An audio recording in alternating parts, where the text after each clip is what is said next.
அனைவருக்கும்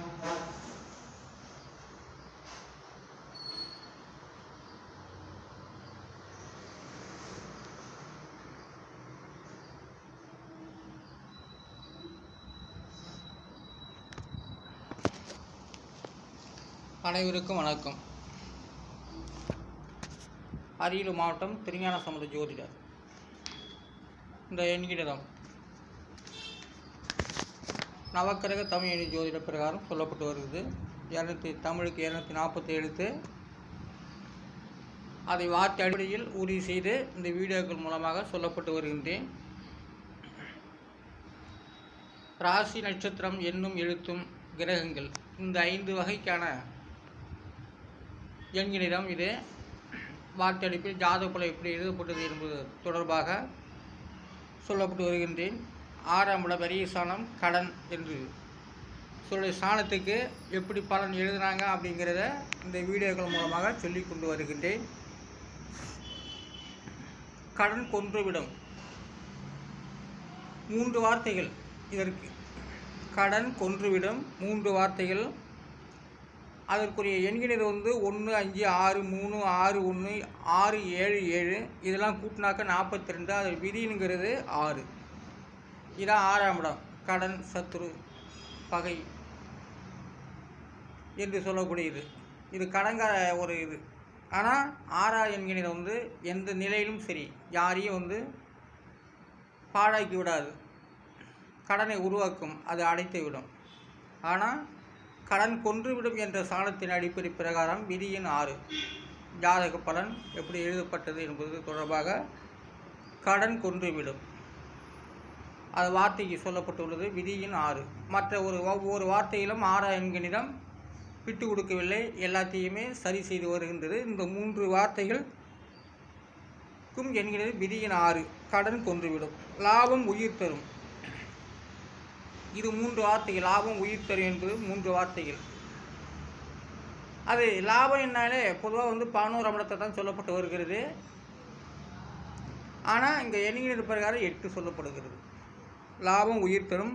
அதற்குரிய எண்கிணர் 2, 9, 7, 3, 3, 9, 7, 5, 7 இதெல்லாம் கூட்டினாக்கா 62. அது விதிங்கிறது 8. ஏன்னா அந்த 8ஆம் இடங்கிறது குருவினுடைய குரு அந்த இடத்துல அமைந்திருக்கிறாரு. அதுக்கு 8ஆம் எண்கிணத்து குருதா என்று சொல்வதற்கு இல்லை. அந்த 8ஆம் இடத்துல குரு பகவான் அந்த இடத்துக்கு அவரும் ஒரு உரியவராக வருகிறார். அதனால் விதியின் 8. ஆனால் அதனுடைய 8ஆவது எண்கிணத்துக்கு குரு கிடையாது, சரிங்களா? அதனால் லாபம் உயர் தரும். 8ஆம் எண்கிணத்தை ஆட்டி படைத்தாலும் மரணத்தை கொடுத்தாலும் அது உயிர் தரக்கூடிய விதி எண்ணாக இருக்கிறது. அப்போ லாபம் உயிர் தரும் என்ற வார்த்தை 8ஆவது எண்கிணத்தை சார்ந்து அதனுடைய அவதாரத்தில் இருக்கிறது என்பதை நான் இந்த வீடியோக்கள் மூலமாக சொல்லிக்கொண்டு வருகிறேன். அடுத்தது பூவா தலையா என்று சொல்கிறார்கள். பூவா தலையா நம்ம சொல்லிக்கிறோம் இல்லையா, அந்த வார்த்தை தான். அப்போ பூவா தலையான்னு தான் சொல்லுவாங்க. விழுந்தா பூவு, விழுனா தலை அப்படின்னு சொல்லுவாங்க. அப்படி விழுந்தாலும் தலைம்பாங்க, விழுனாலும் பூவும்பாங்க. அப்படி ஒரு சாணத்தின் அடிப்படை பிரகாரம் பூவா அப்படின்னாலே 9, 9 அப்போ 9, 18 அப்போ 9, 18 அது விதிங்கிறது 9 வருகிறது. அப்போ தனிப்பட்ட முறையில் பூன்னு சேர்த்தாலும் பூ 9 தான். அந்த வாவை எடுத்துக்கிட்டால் பூ மட்டும்தான் 9. அப்போ விதியின் பூவுக்கு பூ, விதியின் 9. தலை 7, 8 யாவும் சேர்த்துக்கிட்டால் தலையா அப்படிங்கிறதுக்கு அது 23 வரும். ஆனால் தலை விழுந்து விட்டால் தலை, வீழனான் தலை அப்படின்னு சொல்கிறோம் இல்லையா? அதனால் அப்போது 7, 8, 8, 15 அது விதிங்கிறது 6, தலை 6. அப்போ பூ 9, தலை 6. அப்போ பூ என்பது மலரக்கூடிய சாணங்கிறது 9ஆம் இடத்தில் குறிப்பிட்டு வருகிறது. தலை என்று பூவா தலையான்னு போடுவாங்க. அப்போ பூவா தலையானா பேசும்போது தான் பூவா தலையான்னு சொல்லுவாங்க. உண்மையிலே அது விழுந்து விட்டால் பூன்னு தான் சொல்லுவாங்க. அதனால் பூ விதியின் 9, தலை அது விதியின் 6. அப்போ பூவா தலையா அப்படி இருக்கின்ற இந்த எண்கிற வார்த்தை அடிப்படையில் நாம் சொல்லப்பட்டு வருகின்ற 9ஆம் இடம் என்பது மலரக்கூடிய ஸ்தானங்கள், அதை மலர்ந்து வருகிறது. அதனால் குத்து 3 எழுத்துக்கு சொல்லப்படுகிறது. குத்து அதெல்லாம் நல்ல ஒரு சாணம் தான். குத்து 3 எழுத்து, 3, 4, 9 இதெல்லாம் கூட்டினாக்க 16. அது விதிங்கிறது 7. இதில் சில விதிமுறைகள்லாம் இருக்குது. நிலம் விதியன், நிலத்துக்கு 3 எழுத்து 9, 4, 7 அது விதிங்கிறது 20. பயிர் 3 எழுத்து 9, 3, 9 அது விதிங்கிறது 21 கூட்டினாக்கா அது விதிங்கிறது 3. புல் 3 பாருங்கள், பயிர் 3, புல் 3. அப்போ பயிர் முளைக்கும் போதே புல் முளைச்சிருது.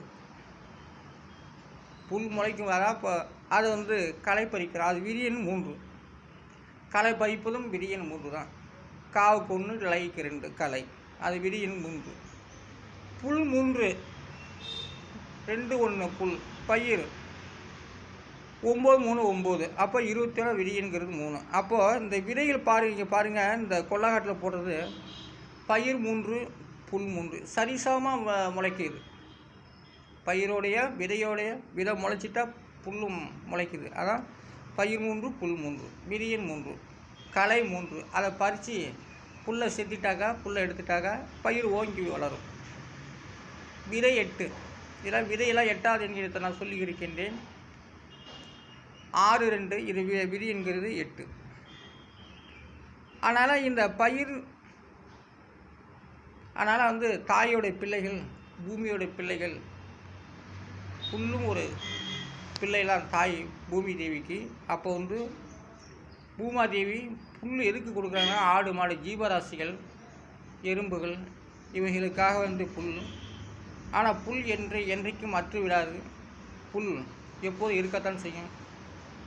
அதனால் புல் நினைக்கும், ஒரு மழை பெஞ்சு போனால் உழுது எதையோ கொண்டு தெளிக்கிறான் அப்படின்னு இந்த புல் பேசுகிறோம்.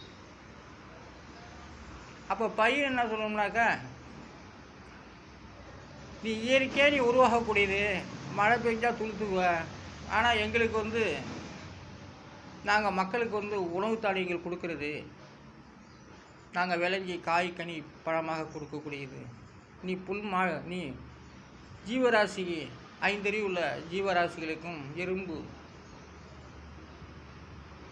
புல் வண்டு யாடு மாடு கந்து காளிகளுக்குத்தான் நீ உதவுவ. ஆனால் நாங்கள் மனிதர்களுக்கு உதவக்கூடியது பயிர். அதனால் நீயும் பசி போக்குற, நாங்களும் பசியை போக்குறோம் அப்படின்னு பயிர் சொல்லுவோம். அப்போ தான் புல் சரி, எங்களை களை வெட்டி விட்டாலும் மீண்டும் நாங்கள் துளுக்கக்கூடியவர்கள். நீங்கள் ஒரு முறை தானே, அதனால் நீங்கள் மழை பெஞ்சாதான் நீங்கள் நல்லா இருப்பீங்க அப்படின்னு புல் சொல்லுவோம். அது சரின்னு தான் பயிர் சொல்லுது. நீங்களும் உதவுறீங்க, நாங்களும் உதவுறோம். நீங்களும் ஒரு வயிற்றுக்குள்ளே போய்ட்டு ஜீரணமாக்குறீங்க, நாங்களும் ஒரு வயிற்றுக்குள்ளே போய்ட்டு ஜீரணமாகறோம் என்று சொல்லப்படுகிறது. அப்போது மனிதரை பார்த்து களை வெட்டுகிறார்கள். விதை 8 தான். ஆனால் இந்த நவக்கிரக தமிழின் ஜோதி பிரகாரம் சொல்லப்பட்டு வருகின்ற வார்த்தை அடிப்படையில் நான் அரியலூர் மாவட்டம் திருஞான சம்பந்த ஜோதிடர். அதனால் பூமியோட பிள்ளைகள் நல்லா செழித்து வளரணும் அப்படின்னாக்கா மழை பெய்யும். கண்டிப்பாக மழைலாம் நிறையா இந்த வருஷம் மழை பெய்யும். ஏன்னா குரோதி வருஷம், இந்த வருஷம் குரோதி வருஷம். குரோதி வருஷத்துடைய எண்கிறது நல்லா தான் இருக்குது. பொய்யும் மெய்யும் அந்த இடத்துல தான் இருக்குது. அப்போ இந்த வருஷத்துடைய காற்றும் மழையும் சரிசமமாகவே இருக்கும் அப்படிங்கிற கணக்கு இருக்குது. ஆனால் அதோடைய வெண்பா சரியில்லை. ஆகையால் இந்த தமிழ் ஜோதிட பிரகாரம் வார்த்தை அடிப்படை சொல்லிக் கொண்டு வருகின்றேன். நான் அரியலூர் மாவட்டம் திருஞான சம்பந்த ஜோதிடர், தமிழ் எழுத வள்ளுவர். அதனால் நாட்டில் இப்போது வெயில் காலம் விட்டது. மழை பெய்யணுங்கிறதுக்காக வேண்டி